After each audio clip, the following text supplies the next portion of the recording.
Greetings everybody, I'm Brandon Alter, and this is your Numinous Tarot forecast for the week of April 11th, 2019. Today we have a moon in Cancer. Moon in Cancer is where the moon feels most at home, and I would say it's going to be very important for us to acknowledge when the moon is in Cancer this year, because we are not going to get a full moon in Cancer. Remember, I told you at the beginning of Aries season we're going to get 2 Libra full moons, which is beautiful, and we'll talk more about that next week. But because we have those 2 moons in Libra, we're not going to get one in Cancer until 2020. So just start to pay attention. You know, the moon moves into Cancer every month, and it's important to feel into that moon.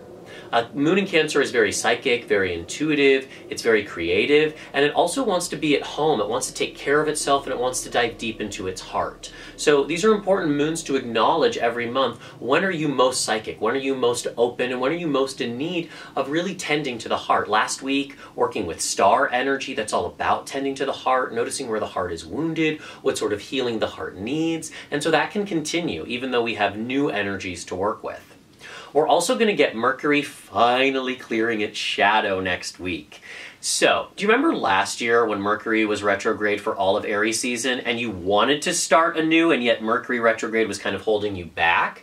Hasn't been that bad this year, but there has definitely been a little bit of this push-pull energy because as Mercury clears its shadow, it definitely makes a slow start to things. And so I would say this whole Aries season is an invitation to take 2 steps forwards and 1 step back and really consider, what am I initiating this year? What am I starting fresh? What am I wanting to get off the ground? I really like to use Aries season as like my New Year's resolution time. I know it's April, fuck it, who cares? Remember, the Gregorian calendar is totally arbitrary.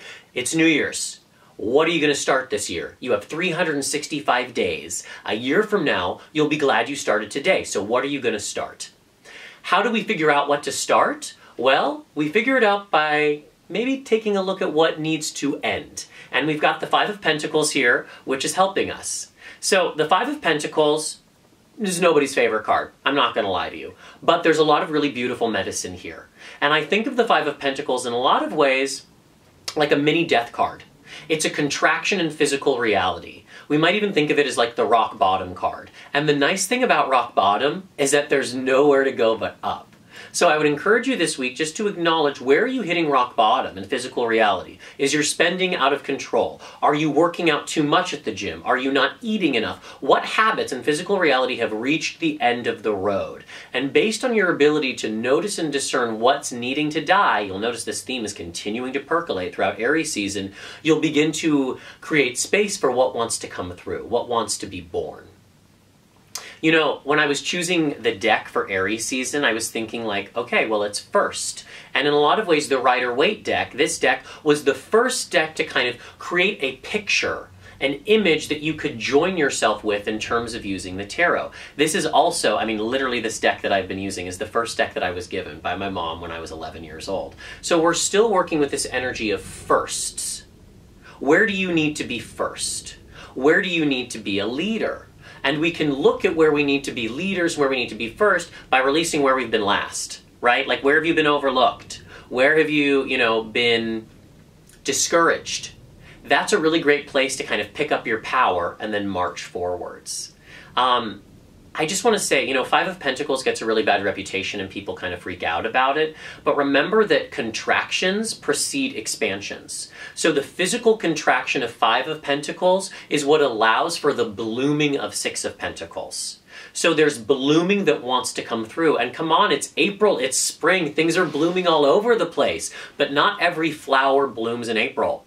Not every tree has fruit in April, right? Things grow at their own pace and their own time. So I just want to encourage you not to compare yourself to anybody else's progress. You are, running your own race, and give yourself permission to continue to release.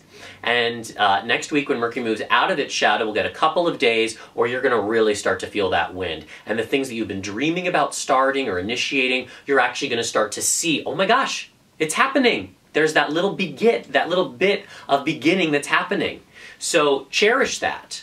and allow yourself to continue to experience this kind of dualistic flavor that Aries season this year wants to give us. You know, Aries season doesn't always have this kind of connection back to Pisces, this connection to death, but clearly the cards are communicating that it does. So I want you to allow yourself this continuum of experience around Aries energy. All right, we've got one more week of Aries season because let's be real, Aries are extras. Hello. And Aries season's a little extra this year. So I'll see you next week for your last tarot forecast for Aries season. Bye-bye. Mwah.